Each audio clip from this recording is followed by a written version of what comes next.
welcome to Twin Elms Rugby Park in Nepean, Ontario. The start of another great day of rugby here as the second day of this NACRA Sevens Championship works through its magic.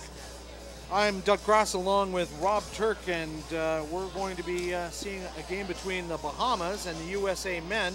This is a Cup quarterfinal match, and Rob, this is, day one is all about getting to day two, but now you lose, you go home. There's no more chances here. That's it. You're in these elimination games. Very important that both teams focus very early, try and get on the scoreboard, establish their presence early because the game goes by so quickly, and as you said, once you're out, you move down to the lower seed. The USA is going to kick off to the Bahamas there. USA was undefeated in the first day, but they only had to play 2 games, so they might be fresher. Canada had to play 3 games because of an unbalanced pool schedule. We see Shalomi Suniula, the captain, is kicking off and recovered by the U.S. Colin Hawley doing a great job to gather that in down the right wing. Now it's Suniula again, distributing out to Make Unufu. Zach Test now takes it into contact. They're trying desperately to get the ball off him on the Bahamian side. Nice spin pass from Tai Enosa. A bit of a stutter step from Luke Hume. He managed to step out of a potential tackle, but there was some crossing. It's known as shepherding, but what happened there, Rob? I always see a little bit of the crossing where Luke made a lovely cut off his right side foot. Unfortunately, sometimes that happens. Essentially, the Bahamian defender didn't have a chance to make the tackle because he went in behind one of his own players. So Bahamas with the kick here, they're looking to pick up some territory, and then they'll have the line out. Against a team like the U.S., the set piece might be a bit wobbly. Yeah, they're going to want to move the ball out quickly out of the line out as possible, get into the hands of some of their bigger players, and it looks like they're going to try and establish that presence, that physical presence that they showed in day one. Anytime in sevens, the set piece is so much quicker than 15s. Ball's in and the ball is out. And so it's, you got to be really sharp with your jumpers. Timing's got to be right, as we see number 2, Devin Woodside, get that out cleanly. U.S. defense coming up in a solid line there. Bahamas trying to step through, find a gap. A maul has been formed, and the U.S. have really committed a lot of players. Everyone's in there, and they've got to be careful of that, because if that ball came out, no one was home, and the Bahamas could have had a try there. Bahamas doing a nice job early on, bringing the ball to the line, but again, USA soaring defense. As you said, if Bahamas could have got the ball out there, they could have went right, left, a lot of options. So the put-in will be for the U.S. We're hearing the new engage code, which is set.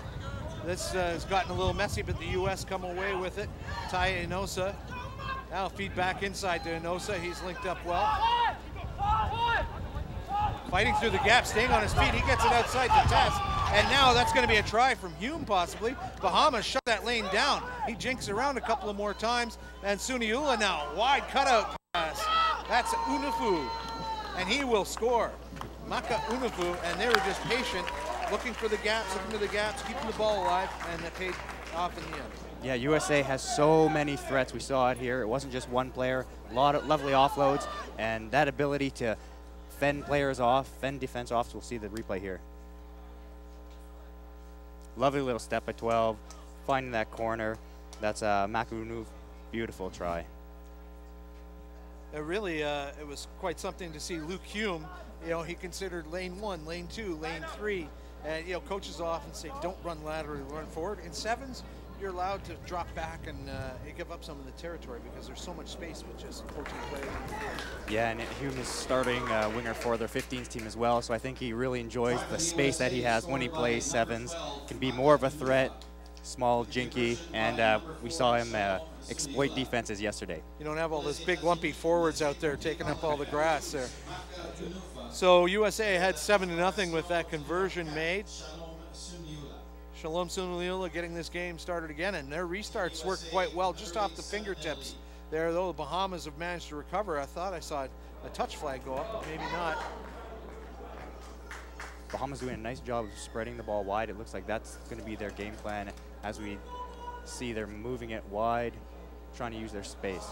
So penalty as Casey Charlton went to ground, and the U.S. tackler didn't roll away in the tackle. But now here's the U.S. getting it back again with a big penalty coming now. So U.S. with a great chance here for their second try, and he will go in untouched. That's the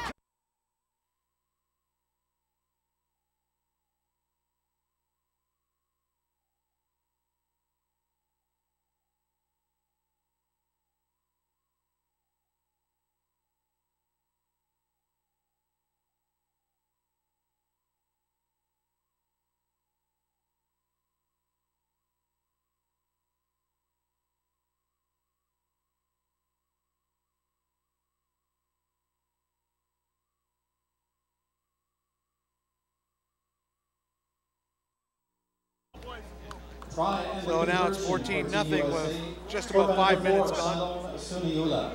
Yeah, it'll be interesting to see what the USA coach does here. Does he want to substitute players in, give guys a rest as the day wears on, of course? More important games coming. Looks like he's not making any substitutions quite yet. We'll see what he does. Of course, the U.S. Really sort of managing their team towards what they think will be a Canada U.S. final in the Cup final later this afternoon. So as the temperatures get higher, they want their best players fresh, but having had some game action. That was a great takeoff to kickoff by Unifu. But the Bahamas come away from it in the tackle situation. That's Casey Charlton. He spun it out wide. So Bahamas maintaining possession. They've done well, but they've kind of spread themselves thin in terms of passing options with a couple of U.S. players just ready to do some pick six there. Yeah, they might want to consider condensing their space. Oh, that was a dump tackle, and there could be a card coming off of that one. I don't see any indication from the referee, but the assistant referees may offer up some advice. That was a big tackle, and the U.S. player's down. That's just not on. I might be able to see a replay of that tackle. Again, in rugby, you can make that tackle, but you don't want to be picking the player up, dumping him on his head, and you can't release him from your hands. Yeah, see the replay here.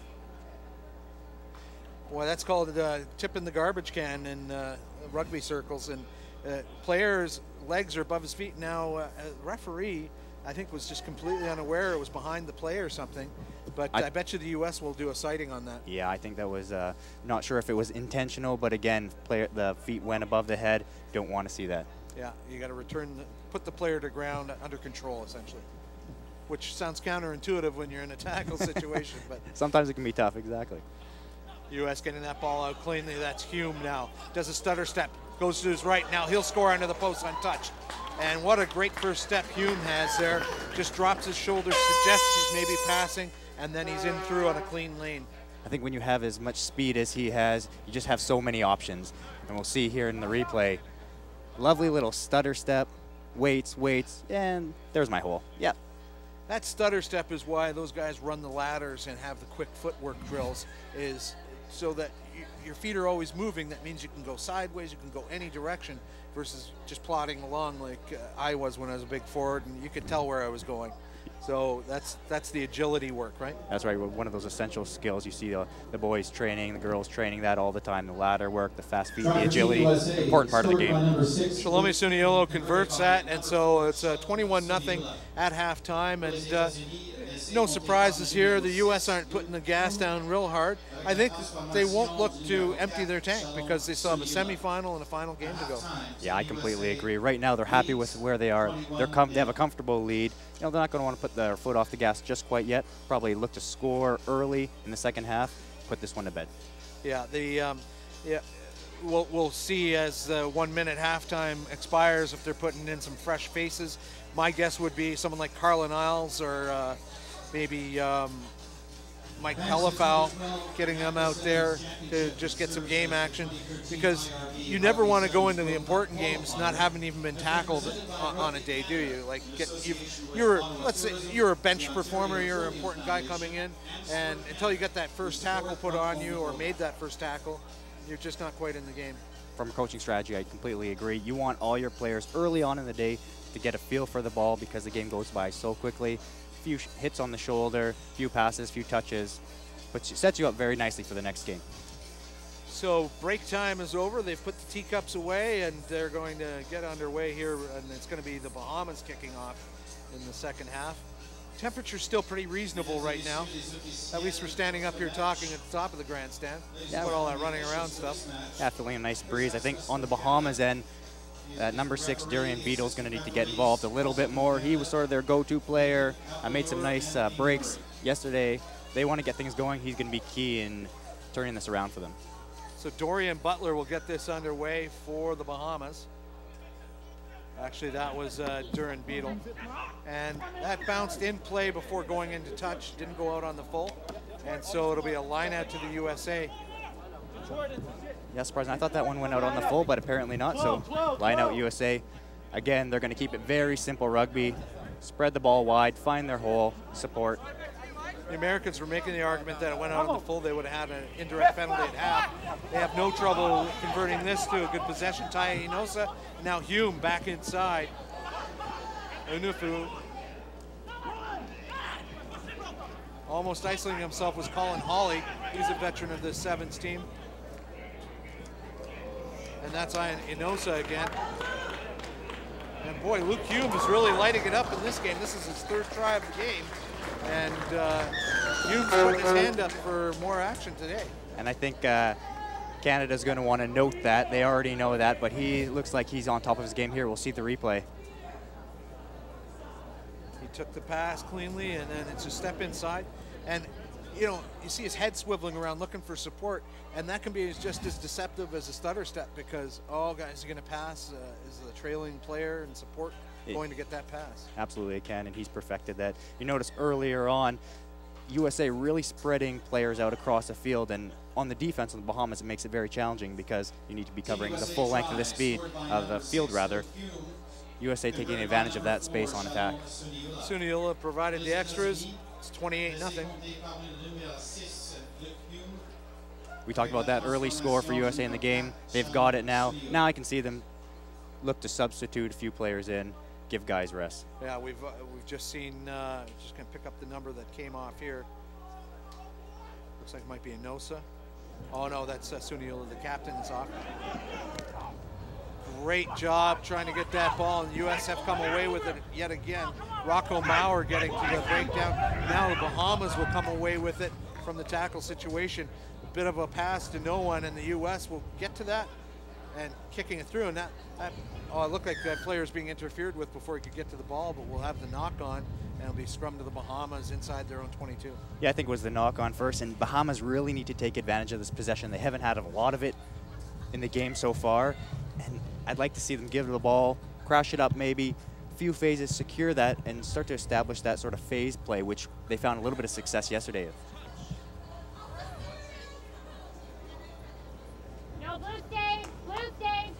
So pass straight back like they're thinking clearance kick, but now counterattack on. Ill-advised pass, that's dropped to ground.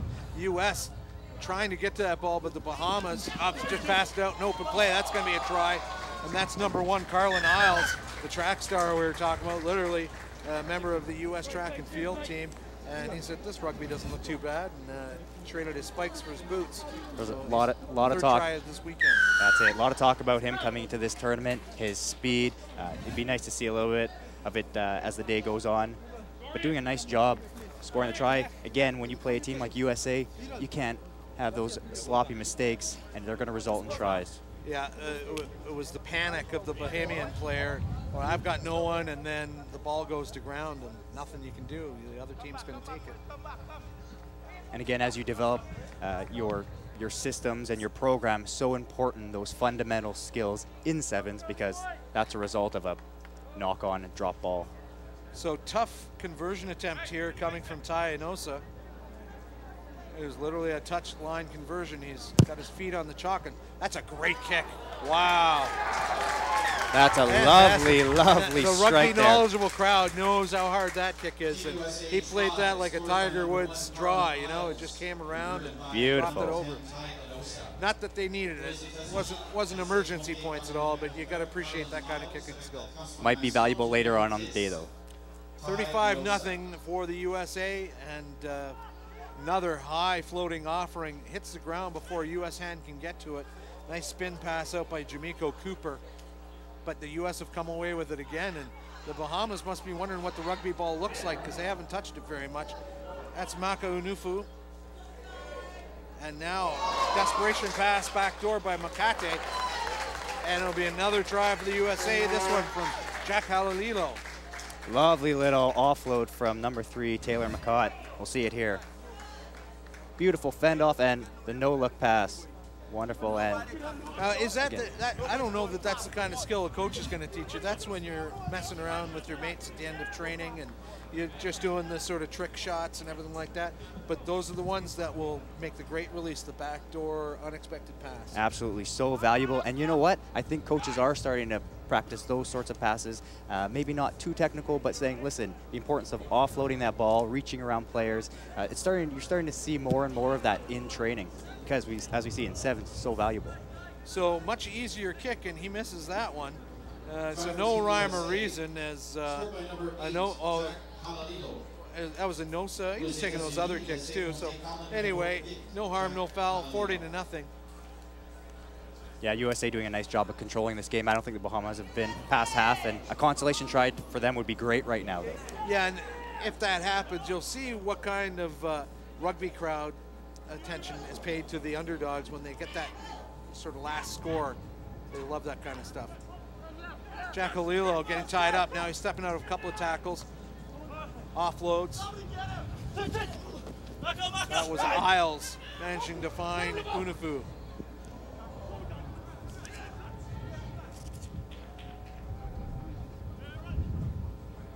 And that'll be another try. Very nice work. Yeah, lovely, lovely pass from Unufu. Did go to ground though, but a one bounce pass. That's Jack Halalilo again.